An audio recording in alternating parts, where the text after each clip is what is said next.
حضرت ابراہیم کے گھر میں دو خواتین ہیں، ایک آپ کی بیوی ہیں، ایک حضرت ہاجرہ ہے، اولاد کوئی نہیں، بڑا میوہ ہے میٹھا۔ گھر وہی آباد ہوتا ہے جس میں بچے روتے ہیں، گھر ہوتا ہی وہ ہے جس میں بچوں کی چنچناہٹ ہوتی ہے، بھن بناہٹ ہوتی ہے۔ حضرت ابراہیم نے ایک بچہ روتے ہوئے دیکھا تو آنکھوں میں آنسو آئے، کہنے لگے ربی حب لی من الصالحین، یا اللہ مجھے بھی نیک اولاد عطا کر دے۔ حضرت سارہ نے سن لیا، کہنے لگی ابراہیم شاید میرے بطن سے تو آپ کو نصیب نہیں، ہاجرہ سے نکاح کر لو۔ جناب ہاجرہ سے نکاح ہوا۔ اللہ تو بڑا بے نیاز ہے، رب کریم نے حضرت اسماعیل جیسا خوبصورت بیٹا عطا فرمایا۔ بیٹا کالا سیاہ بھی ہو تو سینے کی ٹھنڈک ہوتا ہے، پر یہ تو وہ بیٹا ہے جس کی پیشانی میں نور محمدی چمکتا ہے صلی اللہ علیہ وسلم۔ حضرت سیدنا اسماعیل علیہ اتنے خوبصورت، اب جس بیوی کے ہاں بیٹا تھا بیٹھنا اٹھنا بھی زیادہ اس کے پاس، آنا جانا بھی اس کے پاس، توجہ ادھر ہو گئی۔ جناب سارہ رشک کرنے لگی، ایک دن کہنے لگی اسے چھوڑا جنگل میں، وادی غیر ذی زرع مکے کے پاس۔ بھائی ایک بیٹا عالم دین بنا لو، کہنے لگا روٹی کہاں سے کھائے گا؟ تیرے 5 بیٹے ہیں، کو حافظ قرآن بنا، کہتے روٹی کہاں سے کھائے گا؟ وہ بچہ بھی کہتا ہے میں کہاں سے کھاؤں گا؟ حضرت ابراہیم علیہ السلام تو چند مہینے کا بچہ چھوڑ آئے، تو کہاں سے روٹی کھائی حضرت اسماعیل نے؟ کہاں سے کھائی ان کی اماں نے روٹی؟ بھوکے مر جاتے ہیں یہ سارے۔ میں بڑی ذمہ داری سے کہا کرتا ہوں کہ جتنی خوبصورت روٹی اللہ کریم دین کے خادموں کو عطا کرتا ہے شاید کسی اور کے نصیب ہوتی ہو، لیکن ہم لوگ توجہ ہی نہیں کر رہے، ہمارا ذوق ہی نہیں بن رہا، ہم یہ محنت ہی نہیں کر رہے کہ قوم کو مستند علماء کی ضرورت ہے، علاقوں کے علاقے خالی ہیں، ادھر ہمارا مزاج ہی نہیں بن رہا، توجہ ہی نہیں دین کی خاطر۔ اور پھر چلے بچے تو بعد کی بات ہے نا، جو ابھی خود جوان ہے وہ بھی تو یہ دعا، ایک صاحب مجھے کہنے لگے میں دعا مانگ رہا ہوں اللہ مجھے بیٹا دے تو میں اسے دین پہ لگاؤں گا، تو میں نے کہا آپ بھی بوڑھے نہیں ہوئے، آپ خود ہی لگ جائیں، بیٹا تو ابھی آئے گا تو لگے گا نا، تو آپ تو اس وقت ہے تو آپ تو پہلے لگے نا صاحب، 2 گھنٹے تو نکال کے آئے، دین سیکھنے کو کافی ہے۔ آپ اتنی لمبی سوچ رہے ہیں کہ بچہ آئے گا تو بڑا ہوگا تو وہ جائے گا تو دیکھی جائے گی، ابھی تو آپ ہیں تو آپ تو آؤ۔ حضرت ابراہیم نے بچہ وہاں چھوڑا۔ یہاں سے جو عمرہ کرنے لوگ جاتے ہیں نا، جو حج کرنے جاتے ہیں، ان کو پتا ہے کہ وہاں دنیا کی ہر نعمت ملتی ہے، پھر بھی ڈبل ٹرپل پیسے لوگ جیبوں میں ڈال کے جاتے ہیں۔ حضرت ابراہیم جب وہاں لے کے گئے تو کوئی انسان نہیں تھا، پانی کا قطرہ نہیں تھا، 2 کلو کھجوریں، ایک مشکیزہ، بیوی کو تھمایا۔ ہمارے گھر میں ہزاروں چیزیں پڑی ہیں لیکن وہ جو توکل ہے نا وہ ختم ہو گیا ہے۔ اللہ دے گا، حلال حلال پہ قناعت کرے، جائز جائز پہ بھروسہ کرے، رب کریم عطا کرنے والا ہے، وہ مزاج ختم ہو گیا۔ حضرت سیدنا ابراہیم علیہ السلام 2 کلو کھجوریں، ایک مشکیزہ پانی کا دے کر کے، اور وہاں بٹھایا آپ نے اپنے بچے کو اور اپنی زوجہ جناب ہاجرہ کو، اور بٹھا کر کے یہ واپس پلٹنے لگے تو حضرت ہاجرہ سلام اللہ علیہ نے آواز دی، کہا ابراہیم کس کے سہارے پہ چھوڑ کے جا رہے ہیں؟ جہاں آب زمزم کا کنواں ہے نا، جو لوگ گئے ہیں جنہوں نے صفا مروہ کی صحیح کی ہے، صفا مروہ سے باہر نکلے نا، سرکار کی ولادت کا مقام ہے، اس جگہ پہ آب زمزم کا کنواں تھا، وہاں حضرت سیدنا ہاجرہ کو بٹھایا، کوئی چیز نہیں، کوئی درخت نہیں، کوئی کھیت نہیں، کوئی پانی نہیں، کوئی کنواں نہیں، وہاں بٹھایا اور بٹھا کر کے نکلنے لگے تو جناب ہاجرہ فرمانے لگی ابراہیم کس کے سہارے پہ چھوڑ کے جا رہے ہو؟ کہنے لگے اللہ کے سہارے پہ۔ تو پاک باز بی بی نے ایک لفظ پوچھا، کہا ابراہیم یہ میرے رب کا حکم ہے، یہ میرے، بس جن کا عقیدہ توحید مضبوط ہو ان کے لیے ایک جملہ کافی ہوتا ہے، یہ میرے اللہ کا حکم ہے۔ تو جناب ابراہیم علیہ السلام فرمانے لگے ہاجرہ ہاں رب کا حکم ہے۔ جب یہ لفظ کہے تو چاہیے تھا نا حضرت ابراہیم تسلی دیتے، تو بی بی صاحبہ تسلی دینے لگی، عرض کرنے لگی ابراہیم اگر اللہ کا حکم ہے تو پھر آپ ہماری فکر نہ کرنا، اگر یہ رب کا حکم ہے تو پھر ہماری فکر نہ کرنا، جس رب نے ہمیں یہاں تک پہنچایا ہے وہ ہمیں کبھی بھی ضائع نہیں فرمائے گا، پھر فکر نہ کرنا۔ حضرت ابراہیم آ گئے، بات آپ نے سنی ہوئی ہے، اشارہ کرنا مقصود ہے۔ 13 سال میں چلے مان بھی لیا جائے بعض روایات کی روشنی میں کہ آتے جاتے بھی رہے، لیکن مکمل دیکھ بھال اپنے بچے کی پرورش میں پورا حضرت ابراہیم علیہ السلام کا کردار، سارا کردار ماں کا تھا۔ میں جب خواتین کے بارے میں کوئی بات کرتا ہوں تو میں آپ کو اکثر کہتا ہوں کہ یہ صرف بیوی کے لیے حکم نہیں ہوتا، یہ ٹریننگ بیٹی کو دینی ہے اور بہن کو دینی ہے، یہ تربیت کرے اپنے گھر میں۔ میں تجربے کی روشنی میں یہ بات عرض کیا کرتا ہوں کہ بھائی بچے باپ کے فرما بردار اس وقت ہوتے ہیں جب اماں انہیں باپ کا فرما بردار کرتی ہے، اور بچے باپ کے نافرمان بھی تب ہوتے ہیں جب اماں انہیں باپ کا. میں نے اپنے کانوں سے سنا ایک دفعہ ایک بچہ اپنے باپ سے کہہ رہا ہے آپ نے تو ساری زندگی باہر گزار دی، پیسے کمانا کون سا مشکل کام ہے، دکھ سکھ تو سارے اماں نے برداشت کیے، اسکولوں میں وہ جاتی تھی، فلانا کام وہ کرتی تھی، فلانا کام. اب یہ سوچ اس کی ذاتی تو نہیں، یہ اس کو دی گئی ہے. اور اگر اس کو یہ سوچ دے دی جائے کہ اماں کہے کہ میں تو اپنوں میں رہی ساری زندگی، میں نے تو اپنوں میں وقت گزارا، اور تیرا باپ تو کئی دفعہ جنازے بھی نہیں پڑھ سکا، نے تو ماں باپ ایسے دفن کر دیے، وہ اگر یہ سوچ فراہم کرے تو پھر بچہ باپ کا فرما بردار ہوتا ہے. اور یہ والی روایتیں ہم بیوی کو سناتے ہیں، حالانکہ کس کو سنانی چاہیے؟ بولیے. بہن اور بیٹی کو، بہن اور بیٹی کو سنائیں یہ باتیں، ان کو سمجھائیں تاکہ آگے جا کے وہ جو گھر ترتیب دیں وہ گھر بڑا عمدہ اور نکھرا ہوا ہو. حضرت سیدنا ابراہیم 13 سال کے بعد آئے، چونکہ گھر میں اللہ تبارک و تعالیٰ کی دوستی کا چرچا تھا، اللہ تبارک و تعالیٰ کی محبوبیت کا غلبہ تھا. 13 سال کے بعد فلما بالغ معہ سعیا، بیٹا جب اتنا بڑا ہوا کہ ساتھ چلنے لگا، تو حضرت ابراہیم نے اپنے بیٹے کو بلا کے کہا بیٹا مجھے خواب آئی ہے، میں تجھے ذبح کر رہا ہوں، تیری کیا رضا ہے؟ تو حضرت اسماعیل کہنے لگے یا ابت افعل ما تؤمر، ابا جی اللہ جیسے حکم دیتا ہے میرے ساتھ ویسے ہی کریں، جیسے اللہ حکم دیتا ہے ویسے ہی، بولیے ویسے ہی کریں. حضرت ہاجرہ کو کہا کہ ایک دوست نے دعوت کی ہے تو وہاں جا رہے ہیں، بی بی مطمئن ہے، تفصیلات کی ضرورت نہیں، ختم بات، اعتبار ہے، مطمئن ہو گئی. شیطان پیچھے سے آیا اماں کے پاس، ذرا تھوڑی دیر کے لیے تصور جمائیے، یہاں تو پڑوسن آ کے کوئی بات بتا دیتی ہے خاوند کے بارے میں تو کئی مہینے جھگڑا جاری رہتا ہے، پڑوسن محلے دار. شیطان نے آ کے بتایا لفظ کیا ہے؟ کہا حضرات تمہیں پتہ ہے کہاں جا رہے ہیں؟ کہا دوست کی دعوت میں. تو کہنے لگے دوست کون ہے؟ رب کریم. اور ابراہیم کا خیال ہے کہ اس رب نے مجھے حکم دیا ہے کہ میں ذبح کروں. تو حضرت ہاجرہ کہنے لگی کبھی باپ بھی بیٹا ذبح کرتے ہیں؟ تو شیطان کہنے لگا ان کا خیال ہے کہ ان کے رب نے حکم دیا ہے. جناب ہاجرہ فرمانے لگی اگر رب نے حکم دیا تو پھر تو مجھے شیطان لگتا ہے، تو مجھے شیطان لگتا ہے. کہا کیا مطلب؟ فرمانے لگی اگر رب کریم کا حکم ہے تو میرے پاس ایک اسماعیل ہے، اگر 1000 بھی ہوتے میں سارے اللہ کے راستے میں پیش کر دے دیتی. مالک کا ہی تو ہے سارا کچھ، اسی کا ہے، اس میں لیت اللہ کی کیا گنجائش؟ حضرت سیدنا ابراہیم علیہ السلام نے بیٹے کے حلق پہ چھری رکھ بھی دی اور چھری چلا بھی دی، رکھ بھی دی. اور وہ تو اللہ کریم نے فرمایا یا ابراہیم قد صدقت الرؤیا، ابراہیم تو نے خواب سچا کر دکھایا، وہ قیامت تک تیرا نام رہے گا. حضرت ابراہیم نے وطن بھی دیا، جان بھی دی، بیٹا بھی. اللہ کریم نے دمبے دیے، فرمایا یہ فدیہ ہے. اب یہ قربانی قیامت تک حضرت ابراہیم کے طریقے کے مطابق جاری ہے. حضرت ابراہیم بہت بڑے مہمان نواز تھے، بہت بڑے.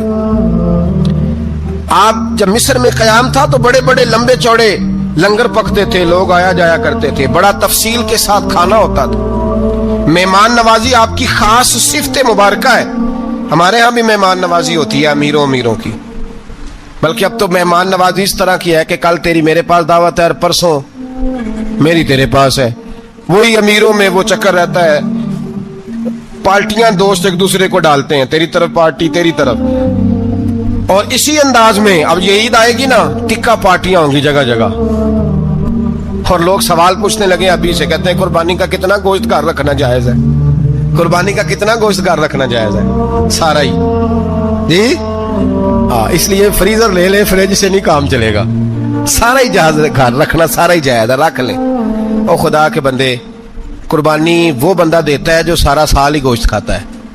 صحیح کہہ رہا ہوں؟ قربانی صاحب نصاب صاحب استطاعت بندہ دیتا ہے نا، تو وہ سارا سال ہی گوشت، تو سارا گھر میں رکھنا بھی جائز ہے، لیکن سارا دے دینا بھی. تو جو آ رہی ہے اس پہ کیوں توجہ کرتے ہو؟ جو دوسرا جائز ہے اس پہ کیوں نہیں عمل کرتے؟ سارا تقسیم کر دیں، بات ختم ہوئی.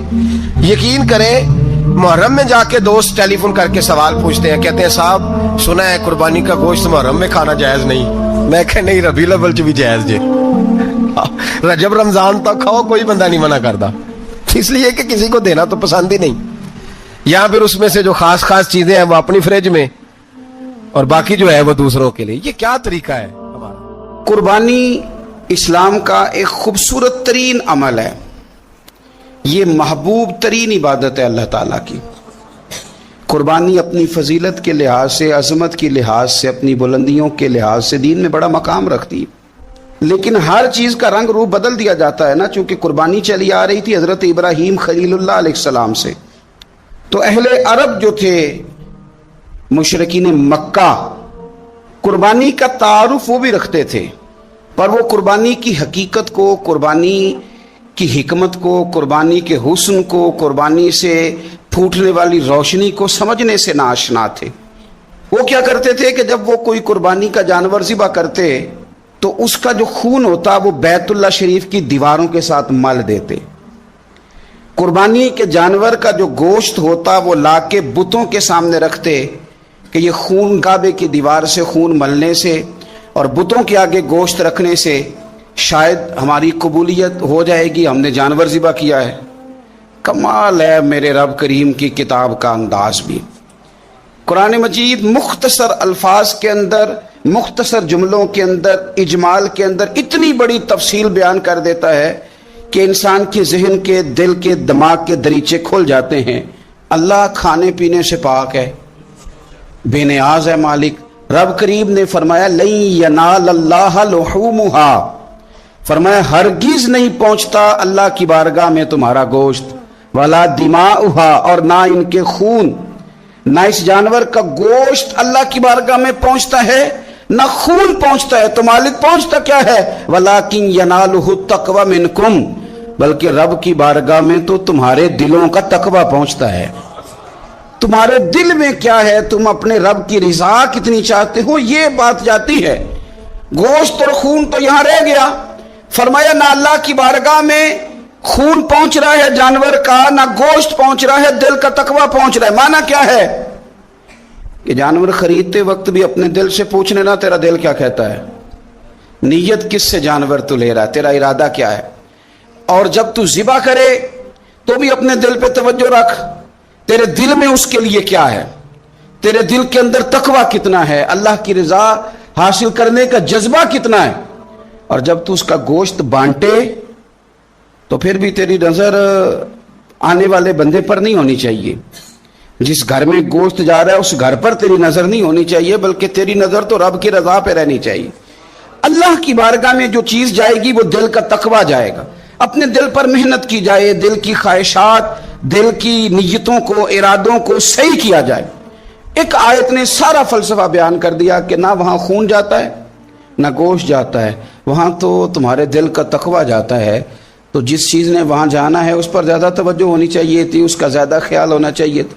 یہ فلسفہ ہے قربانی کا کہ آپ کی نیت کیا ہے، کسی کام کے لیے آپ کا ارادہ کیا ہے۔ ہمارے ہاں قربانی کے ساتھ جس طرح جانور منسلک ہے نا، کہ قربانی میں جانور ہونا بڑا ضروری ہے اور قربانی کے لیے پیسے ہونا بڑا ضروری ہے، اسی طرح قربانی کے اس سارے سیزن کے اندر کسائی کا بھی بڑا رول ہے، اس کا بھی ایک بڑا کردار ہے، وہ بھی بڑی اہمیت کی حامل پرسنالٹی ہے ان دنوں میں، اور پہلے سے بڑے سارے معاملات ہیں، اور اس دن کسائیوں کے جو معاملات ہیں ان کی جو بھاگ دوڑ ہے وہ بھی ایک پوری داستان ہے، چونکہ بہت ساری جگہوں پہ انہوں نے جانا ہوتا ہے، اور جہاں وہ بیٹھے ہوتے ہیں ان کو بھی کافی جلدی ہوتی ہے کہ جلدی سے جانور ذبح ہو جائے، جلدی سے گوشت بن جائے، اور جس جگہ انہوں نے بعد میں جانا ہوتا ہے ان کے بھی 15 فون آ چکے ہوتے ہیں۔ تو وہ جو خاص اسلام حکم دیتا ہے اس موقع پر، اور نبی پاک علیہ الصلوۃ والسلام کی جو خاص نصیحتیں ہیں اور حضور نے جو خاص احتیاطیں بتائی ہیں وہ احتیاطیں پوری نہیں ہوتی۔ دیکھیں آپ اس فلسفے کو سمجھیں کہ قربانی کی تعریف یہ ہے کہ مخصوص جانور مخصوص وقت میں اللہ کی رضا کے لیے ذبح کرنا ہے، اللہ کی رضا کے لیے۔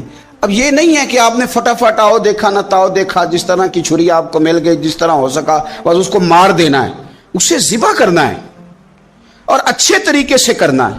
یہ حدیث آپ کو سیاستہ میں ملے گی، مسلم شریف میں ملے گی، ابو داؤد شریف میں ملے گی۔ حضرت شداد بن اوس رضی اللہ تعالیٰ عنہ حدیث کے راوی ہیں، نبی پاک صلی اللہ تعالیٰ علیہ وسلم نے فرمایا احسان کرنا اللہ نے فرض کیا ہے ہر چیز پر، مالک نے ہر چیز پر احسان کرنا فرض کیا ہے، तो फरमाया जब तुम ज़िबा करो तो अच्छे तरीके के साथ ज़िबा करो, छुरी को तेज करो, और फरमाया ज़िबा होने वाले जानवर को आराम पहुंचाओ। अच्छे तरीके से ज़िबा करो, छुरी तेज हो, उसे आराम हो, उसे तकलीफ ना पहुंचाओ, अच्छे तरीके से ज़िबा करो, उसे ठंडा हो लेने दो, फिर उसकी खाल उतारी जाए, थोड़ी एहतियात की जाए, अच्छे तरीके से चीज़ों को लिया जाए। आप देखिए हुजूर एक बात करते हैं लेकिन सोच के धारे बदल के रख देते हैं।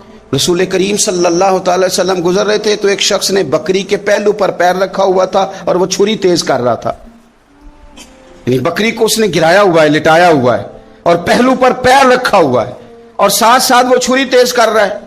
तो नबी पाक सल्लल्लाहु अलैहि वसल्लम ने क्या खूबसूरत बात इरशाद फरमाई। हुजूर अलैहिस्सलाम फरमाने लगे तुम इसे दो मौतें देना चाहते हो, दोहरी तकलीफ में गोया तुम मुब्तला करना चाहते हो, इसके सामने ही तुम छुरियां तेज कर रहे हो। हुजूर फरमाने लगे दो मौतें देना चाहते हो, चाहिए था कि पहले से ये सारे औजार तुम्हारे तैयार होते तो उस दिन किसी इमरजेंसी का शिकार ना हो। 3 दिन शरीयत ने इसीलिए तो रखे थे, इसीलिए तो वक्त रखा था। आप इस तरह का कोई माहौल ना बनाएं जिससे जानवर को भी तकलीफ हो, अजियत हो। मैंने कहा कि मेरे करीम फरमाते हैं रब ने हर चीज पर एहसान करना फर्ज किया। अच्छे तरीके से ज़िबा करें, छुरी को तेज करें, जानवर को आराम पहुंचाएं। लेकिन दुख की बात यह है कि हम एक दूसरे का साथ नहीं देते। मकरूज ज़िन्नी अजियत का शिकार है। 3 दिन है ना ईद के, तो एक जोड़े से भी गुजारे जा सकते हैं, एक से भी। अक्सर लोग तो वैसे ही ईद की नमाज पढ़ के सो जाते हैं और जो बेदार भी हैं वो भी कपड़े बदल करके जानवर के ज़िबा में मशगूल हैं। हमने इस ईद पे कोशिश करनी है कि हमारी गली में, हमारे मोहल्ले में, हमारे दाएं बाएं थोड़ा सफ़र करें, बच्चों को देखें, सरकारी स्कूल से निकलते बच्चों को देखें, मसाजिद मदारस से निकलते बच्चों को देखें। हम ना एक एक दो दो का साथ दें। मैंने जुमे में अमीर लोगों से कहा था कि कुर्बानियाँ करनी तो है ही, तो तुम तो सारा साल गोश्त खाते हो। क्या आपको बताऊं कि हम उस वतन में रहते हैं जहाँ फ्रिज और फ्रीज़र बड़ी इससे पहले ज़्यादा बिकते हैं। फ्रिज नहीं ले आओ, बड़ी ले आओ, चूँकि गोश्त सेव करना है, सारा साल भी तो मिलता है ना अमीरों। मैंने तो कहा था उस गांव में ले जाओ जहाँ कुर्बानी कोई नहीं कर रहा, ज़िबा ही वहाँ जाके कर लो। थोड़ी सी गुंजाइश बनाएं अपने दिलों में। ये ज़रूरी नहीं कि सामने वाला आपका शुक्रिया भी अदा करे, अपने घरों में थोड़ा हौसला कनात लाएं। हज़रत आयशा सिद्दीक़ा रज़ी अल्लाह तआला अन्हा फरमाती हैं ऐसा नहीं था कि हमारे घर के अंदर माल नहीं आता था, अल्लाह के फजल से बड़ा कुछ आता था, लेकिन फरमाती हम इसार कर दिया करते थे। हुजूर का मिजाज इसार कर देने का है। याद रखना, शम्मा से अगर कई शम्मे जल जाएं तो इसकी रोशनी में कभी कमी नहीं आती। हजारों दिए भी जल जाएं तो ये दिए मांद नहीं पड़ते। महंगाई बड़ी जोर की हो गई, गरीब आदमी की आजमाइश बढ़ गई। हमेशा महंगाई से गरीब लोग मुतासिर होते हैं। अमीरों की तो चीज़ें महंगी हो जाती हैं, वो तो सिंगल उन्होंने जमा की होती हैं, महंगी होती हैं तो डबल में बेचते हैं। गरीब पिसता है। लेकिन दुख की बात यह है कि हम एक दूसरे का साथ नहीं देते। मकरूज ज़िन्नी अजियत का शिकार है। 3 दिन है ना ईद के, तो एक जोड़े से भी गुजारे जा सकते हैं, एक से भी। अक्सर लोग तो वैसे ही ईद की नमाज पढ़ के सो जाते हैं और जो बेदार भी हैं वो भी कपड़े बदल करके जानवर के ज़िबा में मशगूल हैं। हमने इस ईद पे कोशिश करनी है कि हमारी गली में, हमारे मोहल्ले में, हमारे दाएं बाएं थोड़ा सफ़र करें, बच्चों को देखें, सरकारी स्कूल से निकलते बच्चों को देखें, मसाजिद मदारस से निकलते बच्चों को देखें। हम ना एक एक दो दो का साथ दें। ये जितनी सियासी जमातें काम कर रही हैं, जिनकी हुकूमत थी, जिनकी है, पता नहीं कल किसकी आएगी। मैं तो ज़ाती तौर पर इनसे पूरा मायूस हूँ। मुझे तो नहीं लगता कि जितने लोग आज तक हुकूमत कर चुके हैं, बार बार आते हैं या पिछली हुकूमत गई है, इनके पास कोई प्लान ही नहीं है। ये तो बेचारे एक दूसरे की टांगें खींचने के अलावा ना कुछ कर सके हैं, ना उम्मीद है कुछ करेंगे। लेकिन गरीब की तकलीफ़ बढ़ गई है। मेरे पास 20 लोग आते हैं, आते तो वो दुआ का कहने हैं, आते तो सिर्फ ये बताने हैं कि इस मुश्किल में हूँ, दुआ करना। लेकिन दोस्तों, लोगों की बातें सुन के बड़ी तकलीफ़ होती है। हम क्या किसी की मदद कर सकते हैं? हमारे लिए तो मदारस चलाने मुश्किल हैं, लेकिन लोग अजियत का शिकार हैं। ज़िन्नी कर्ब के नीचे लोग आ गए, इतनी बड़ी अजियतें खड़ी कर दी गई हैं। थोड़ा थोड़ा देखो, 2 का खाना 3 भी तो खा ही सकते हैं ना। 3 का खाना 4 भी तो खा ही सकते हैं ना। मेरे महबूब ने हमें ये नहीं कहा था ज्यादा गोश्त पकाना, बल्कि रसूल पाक ने तो रंग ही बड़ा सादा दिया है। करीम ने फरमाया आयशा शोरबा जरा ज्यादा कर लो, पड़ोसियों को भी सालन दे देंगे, थोड़ा शोरबा ज्यादा कर लो, इसी को बढ़ा लो, थोड़ा शोरबा बढ़ा लें, थोड़ा थोड़ा एक दूसरे की मदद करें, दस्ते शफकत रखें। गलियों में सुनसान लोग, अब तो लोग एक दूसरे से दुख भी नहीं कहते, वो कहते हैं देना किसी ने है कुछ नहीं, और तमाशा अलग से बन जाएगा। दोस्तों हमने खुद एक दूसरे का हाथ बटाना है। जो लोग साहिब सरबत हैं, देखो एक ही बाप की औलाद होती है, एक को अल्लाह बड़ा नवाज देता है, 2-3 कमजोर रह जाते हैं, उसको चाहिए वो दूसरों पे दस्ते शफकत रखे। एक गली में सारे लोग एक ही कबीले के, एक ही इलाके के, एक आगे निकल गया है, उसे चाहिए वो दूसरों का ख्याल करे। अजीज भाइयों, हमने इस कमर तोड़ महंगाई के दौर में, मैंने जुमे में अमीर लोगों से कहा था कि कुर्बानियां करनी तो है ही, तो तुम तो सारा साल गोश्त खाते हो। क्या आपको बताऊं कि हम उस वतन में रहते हैं जहां फ्रिज और फ्रीजर बड़ी इससे पहले ज्यादा बिकते हैं। फ्रिज नहीं ले आओ, बड़ी ले आओ, चूंकि गोश्त सेव करना है, सारा साल भी तो मिलता है ना अमीरों। मैंने तो कहा था उस गांव में ले जाओ जहां कुर्बानी कोई नहीं कर रहा, ज़िबाई वहां जाके कर लो, थोड़ी सी गुंजाइश बनाएं अपने दिलों में। ये ज़रूरी नहीं कि सामने वाला आपका शुक्रिया भी अदा करे। हज़रत आयशा सिद्दीक़ा रज़ी अल्लाह ताला अन्हा, अम्मा जी एक कनीज़ रखी हुई थी, हज़रत उस्मान गनी ने दी थी कि आपकी खिदमत करेंगी, तो वो कनीज़ कहती है कि अम्मा जी तो मेरी भी रोटियां पका देती थी, वो तो मेरे लिए भी खाने का एहतमाम कर देती थी, लेकिन कोई दरवाजे पे अगर मांगने आता तो हज़रत आयशा सिद्दीक़ा मुझे कहती इसे खैरात दे आओ, तो मैं कहती अम्मा जी ये काम तो लोग दौड़ के करते हैं और आप ये मुझे कह रही है मैं कर दूं। तो हज़रत आयशा फरमाती जब कोई बंदा किसी को देता है तो वो शुक्रिया अदा करता है, मैं चाहती हूँ वो शुक्रिया भी तेरा ही अदा कर जाए, मैंने जो अजर लेना है वो रब की बारगाह से लेना है। तो मेरे भाई अपनी ज़िंदगी में थोड़ा सा तो दिल बड़ा करें, थोड़ी थोड़ी गुंजाइश पैदा करें। और ये ज़रूरी नहीं कि उस बंदे का आपसे बड़ा अच्छा सलूक ही हो, ना भी हो उस गरीब का सलूक अच्छा, तो बाज़-औक़ात बंदा गरीबी में तल्ख भी तो हो ही जाता है ना। बाज़-औक़ात इंसान पे गुर्बत ज़्यादा आ जाए तो उसकी तबीयत भी तो, बीमार आदमी सख्त भी तो हो जाता है। तो मेरी आपसे ये गुजारिश है कि ये जो दिन चल रहे हैं वो हमारे यहाँ हमारे हुक्मरान कहते हैं मज़ीद सख्त फैसले करने पड़ेंगे। वो मैंने कहा तुम्हारे लिए तो आसान है, इसलिए कि तुम तो जिस दफ्तर में बैठ के फैसला करते हो उसकी तो बत्ती कोई नहीं जाती, तुम्हें क्या पता हो, वहाँ तो एसी भी 1 मिनट के लिए बंद नहीं होता। ये तो उससे पूछो बाप से कि जो ईद से पहले अपनी बीवी से मशवरा कर रहा है कि ईद आ गई है, अगर बेटी के घर कपड़े ना भेजे तो उसकी सास बातें करेगी। ये छोटी ईद गुजरी थी ना, तो हमारे यहाँ कुछ लोग समझते हैं कि सखावत सिर्फ रमज़ान में ही करनी है, और रमज़ान में सवाब ज़्यादा है, वरना राशन वंडन वाले और लोग को ईदों बाद भी भूख लग दीजिए, ईद के बाद भी उसी तरह ही गरीब के साथ पेट होता है, लेकिन तवज्जो नहीं। एक तो ज़ौक़ इल्म पैदा करें, एक अपने घर में इत्मीनान का माहौल लाएं। तीसरी गुजारिश ये है कि महंगाई और सख्ती के इस दौर में अपने मुसलमान भाइयों का, अजीज़ों का, अहले मोहल्ला का हाथ बटाएं, प्यार करें। तो मेरे अजीज, अगर लोगों को मसाइल का पता चले तो सैकड़ों घर बच जाएं तबाह होने से, बड़े बड़े घर बच जाएं, लेकिन मसाइल नहीं आते। मेरे पास मसला पूछने के लिए कुछ लोग आ गए, तो 4-5 साल का बच्चा भी था जिसके वालिद ने गुस्से में अपनी बीवी को 3 तलाकें दी थी। तो छोटा सा बच्चा, कपड़े भी फटे पुराने, और हालत बता रही थी कि गरीबी है। तो जब मैंने मसला बताया कि 3 तलाकें हो गई हैं, तो वापस जाने लगे। तो बच्चा मुझसे कहता है, देहाती आदमी तो कहने लगा, मौलवी साहब मेरी अम्मा ते नानी कहनी असन पूछ के आई आप कि हुण असीं लहदा ही रहना है। तो उस बच्चे की नौनिहाल की वो कैफियत देखी तो मैं रो पड़ा। मैंने कहा यार ये बच्चा बेचारा माँ बाप के होते हुए ये यतीमों जैसी जिंदगी गुजारेगा, क्योंकि बाप ने तलाक दे दी। किस तरह मसाइल नहीं बताए लोगों को, तालीम से आगाही नहीं किया। और इसमें बहुत बड़ा जुल्म है उन लोगों का भी जो जनाजे पे खड़े होके तो कह देते हैं, मेरी तरह के लोग अच्छे उलमा की बात नहीं करता, वो कह देते हैं देखो जिन लोगों को जनाजा नहीं आता, भैया आपने किस दिन इशा के बाद क्लास लगाई थी जनाजा सिखाने की? ये तो आपने कह दिया लोगों को कुरान की ठीक नहीं आता। तो यहाँ तो बेचारी बीबियां जिनको सही पढ़ना नहीं आता वो मिशन बना लेती हैं कि मैंने इतने 100 को कुरान पाक पढ़ाना है, बेवा हो गई हूँ, तलाक याफ्ता हो गई हूँ, सारी जिंदगी कुरान पढ़ाऊंगी। हम क्यों ये मिशन नहीं बनाते, क्यों इस तरफ सफर नहीं करते?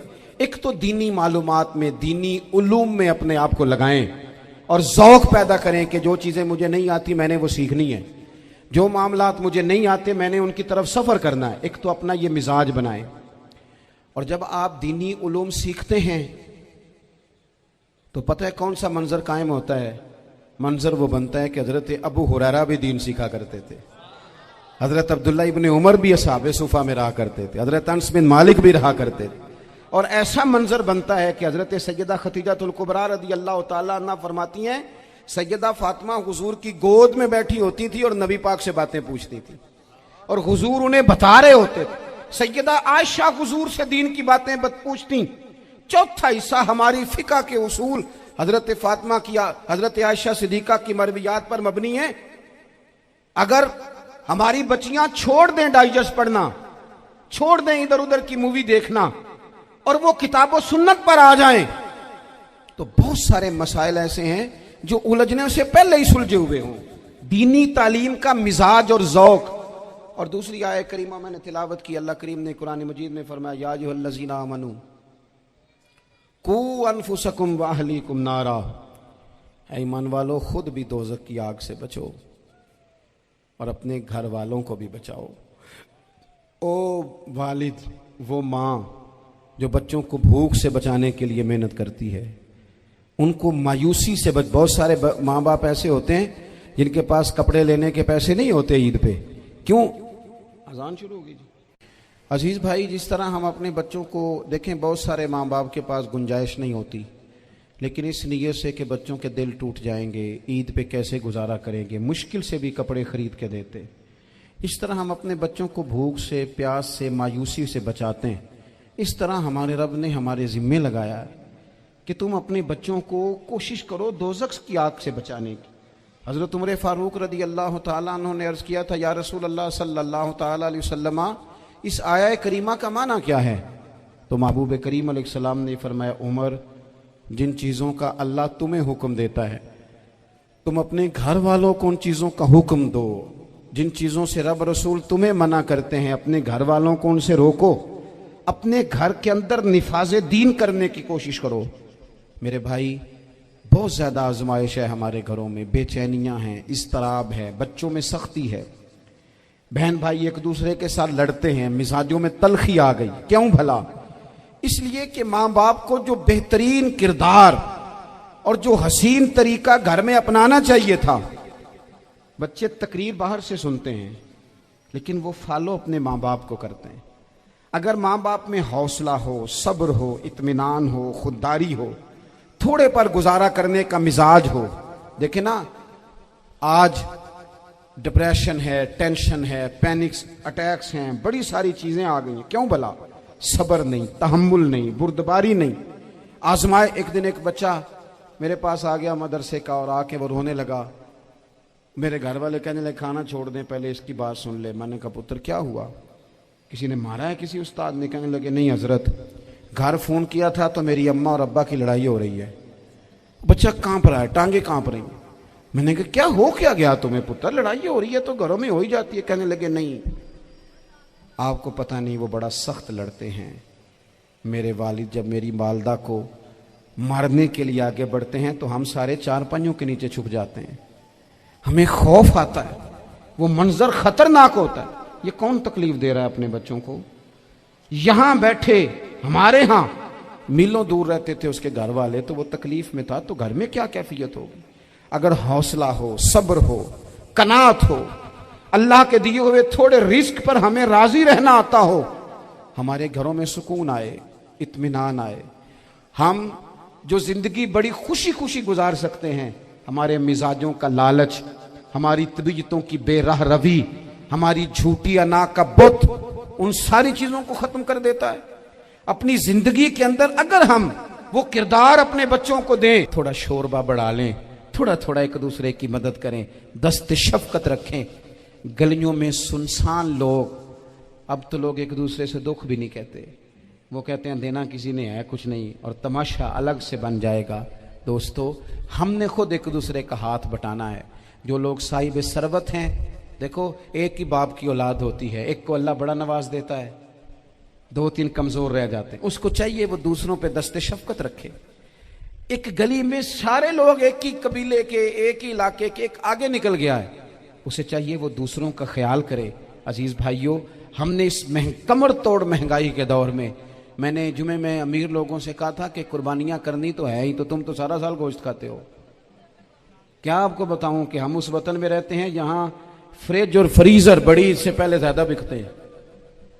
फ्रिज नहीं ले आओ, बड़ी ले आओ, चूंकि गोश्त सेव करना है, सारा साल भी तो मिलता है ना अमीरों। मैंने तो कहा था उस गांव में ले जाओ जहां कुर्बानी कोई नहीं कर रहा, ज़िबाई वहां जाके कर लो, थोड़ी सी गुंजाइश बनाएं अपने दिलों में। ये ज़रूरी नहीं कि सामने वाला आपका शुक्रिया भी अदा करे।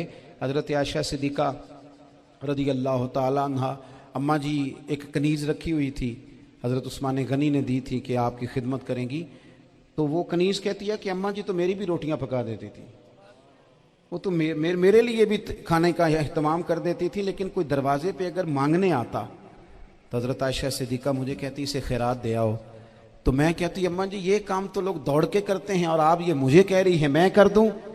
तो हज़रत आयशा फरमाती जब कोई बंदा किसी को देता है तो वो शुक्रिया अदा करता है, मैं चाहती हूँ वो शुक्रिया भी तेरा ही अदा कर जाए, मैंने जो अजर लेना है वो रब की बारगाह से लेना है। तो मेरे भाई अपनी ज़िंदगी में थोड़ा सा तो दिल बड़ा करें, थोड़ी थोड़ी गुंजाइश पैदा करें। और ये ज़रूरी नहीं कि उस बंदे का आपसे बड़ा अच्छा सलूक ही हो, ना भी हो उस गरीब का सलूक अच्छा, तो बाज़-औक़ात बंदा गरीबी में तल्ख भी तो हो ही जाता है ना। बाज़-औक़ात इंसान पे गुर्बत ज़्यादा आ जाए तो उसकी तबीयत भी तो, बीमार आदमी सख्त भी तो हो जाता है। तो मेरी आपसे ये गुजारिश है कि ये जो दिन चल रहे हैं वो हमारे यहाँ हमारे हुक्मरान कहते हैं मज़ीद सख्त फैसले करने पड़ेंगे। वो मैंने कहा तुम्हारे लिए तो आसान है, इसलिए कि तुम तो जिस दफ्तर में बैठ के फैसला करते हो उसकी तो बत्ती कोई नहीं जाती, तुम्हें क्या पता हो, वहाँ तो एसी भी 1 मिनट के लिए बंद नहीं होता। ये तो उससे पूछो बाप से कि जो ईद से पहले अपनी बीवी से मशवरा कर रहा है कि ईद आ गई है, अगर बेटी के घर कपड़े ना भेजे तो उसकी सास बातें करेगी। ये छोटी ईद गुजरी थी ना, तो हमारे यहाँ कुछ लोग समझते हैं कि सखावत सिर्फ रमज़ान में ही करनी है, और रमज़ान में सवाब ज़्यादा है, वरना राशन वंडन वाले और लोग को ईदों बाद भी भूख लग दीजिए, ईद के बाद भी उसी तरह ही गरीब के साथ पेट होता है, लेकिन तवज्जो नहीं। एक तो ज़ौक़ इल्म पैदा करें, एक अपने घर में इत्मीनान का माहौल लाएं। तीसरी गुजारिश ये है कि महंगाई और सख्ती के इस दौर में अपने मुसलमान भाइयों का, अजीज़ों का, अहले मोहल्ला का हाथ बटाएं, प्यार करें। तो मेरे अजीज, अगर लोगों को मसाइल का पता चले तो सैकड़ों घर बच जाएं तबाह होने से, बड़े बड़े घर बच जाएं, लेकिन मसाइल नहीं आते। मेरे पास मसला पूछने के लिए कुछ लोग आ गए, तो 4-5 साल का बच्चा भी था जिसके वालिद ने गुस्से में अपनी बीवी को 3 तलाकें दी थी। तो छोटा सा बच्चा, कपड़े भी फटे पुराने, और हालत बता रही थी कि गरीबी है। तो जब मैंने मसला बताया कि 3 तलाकें हो गई हैं, तो वापस जाने लगे। तो बच्चा मुझसे कहता है, देहाती आदमी, तो कहने लगा मौलवी साहब मेरी अम्मा ते नानी कहनी असन पूछ के आई आप कि हुण असीं लहदा लहदा ही रहना है। तो उस बच्चे की नौनिहाल की वो कैफियत देखी तो मैं रो पड़ा। मैंने कहा यार ये बच्चा बेचारा माँ बाप के होते हुए ये यतीमों जैसी जिंदगी गुजारेगा क्योंकि बाप ने तलाक दे दी। किस तरह मसाइल नहीं बताए लोगों को, तालीम से आगाही नहीं किया। और इसमें बहुत बड़ा जुल्म है उन लोगों का भी जो जनाजे पे खड़े होके तो कह देते हैं, मेरी तरह के लोग अच्छे उलमा की बात नहीं करता, वो कह देते हैं देखो जिन लोगों को जनाजा नहीं आता, भैया आपने किस दिन इशा के बाद क्लास लगाई थी जनाजा सिखाने की? ये तो आपने कह दिया लोगों को कुरान जी ठीक नहीं आता। तो यहाँ तो बेचारी बीबियां जिनको सही पढ़ना नहीं आता वो मिशन बना लेती हैं कि मैंने इतने 100 को कुरान पाक पढ़ाना है, बेवा हो गई हूँ, तलाक याफ्ता हो गई हूँ, सारी जिंदगी कुरान पढ़ाऊंगी। हम क्यों ये मिशन नहीं बनाते, क्यों इस तरफ सफर नहीं करते? एक तो दीनी मालूमात में, दीनी उलूम में अपने आप को लगाएं और ज़ौक़ पैदा करें कि जो चीज़ें मुझे नहीं आती मैंने वो सीखनी है, जो मामलात मुझे नहीं आते मैंने उनकी तरफ सफ़र करना है। एक तो अपना ये मिजाज बनाएं। और जब आप दीनी उलूम सीखते हैं तो पता है कौन सा मंजर कायम होता है? मंजर वो बनता है कि हज़रत अबू हुरैरा भी दीन सीखा करते थे, हज़रत अब्दुल्ला इब्ने उमर भी असहाबे सुफ़ा में रहा करते थे, हज़रत अनस बिन मालिक भी रहा करते थे। और ऐसा मंजर बनता है कि हज़रत सैयदा खतीजतुल कुबरा रज़ी अल्लाह ताला अन्हा फरमाती हैं, सैयदा फातिमा हुजूर की गोद में बैठी होती थी और नबी पाक से बातें पूछती थी और हुजूर उन्हें बता रहे होते थे। सैयदा आयशा हुजूर से दीन की बातें पूछती। चौथा हिस्सा हमारी फिका के उसूल हजरत फातिमा की, हजरत आयशा सिद्दीका की मरवियात पर मबनी है। अगर हमारी बच्चियां छोड़ दें डाइजेस्ट पढ़ना, छोड़ दें इधर उधर की मूवी देखना और वो किताबों सुन्नत पर आ जाएं, तो बहुत सारे मसाइल ऐसे हैं जो उलझने से पहले ही सुलझे हुए हों। दीनी तालीम का मिजाज और ज़ौक़।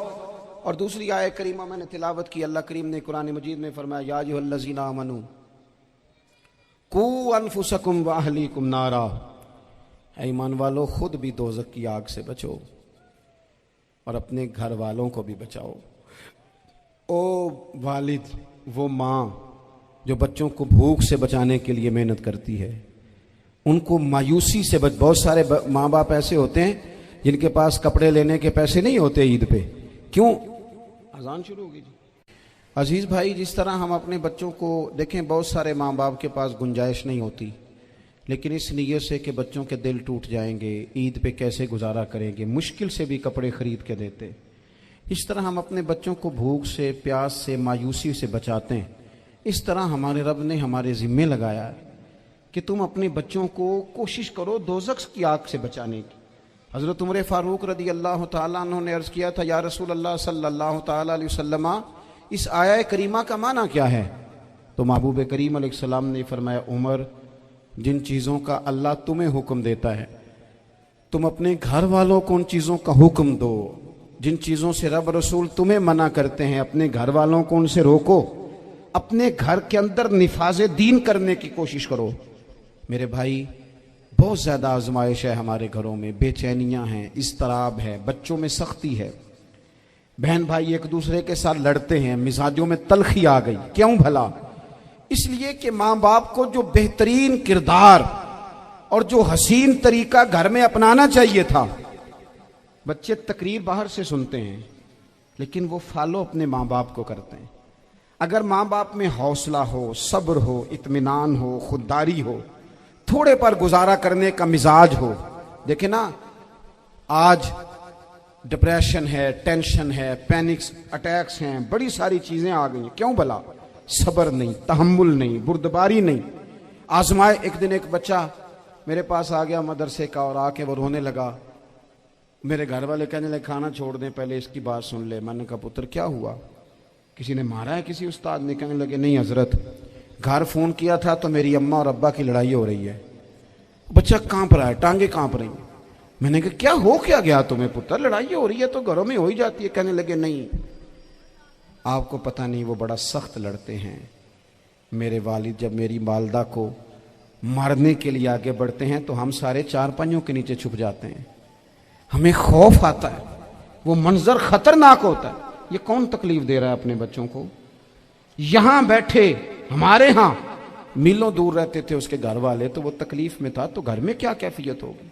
अगर हौसला हो, सब्र हो, कनात हो, अल्लाह के दिए हुए थोड़े रिस्क पर हमें राजी रहना आता हो, हमारे घरों में सुकून आए, इत्मीनान आए, हम जो जिंदगी बड़ी खुशी खुशी गुजार सकते हैं, हमारे मिजाजों का लालच, हमारी तबीयतों की बेराह रवी, हमारी झूठी अना का बुत, उन सारी चीजों को खत्म कर देता है।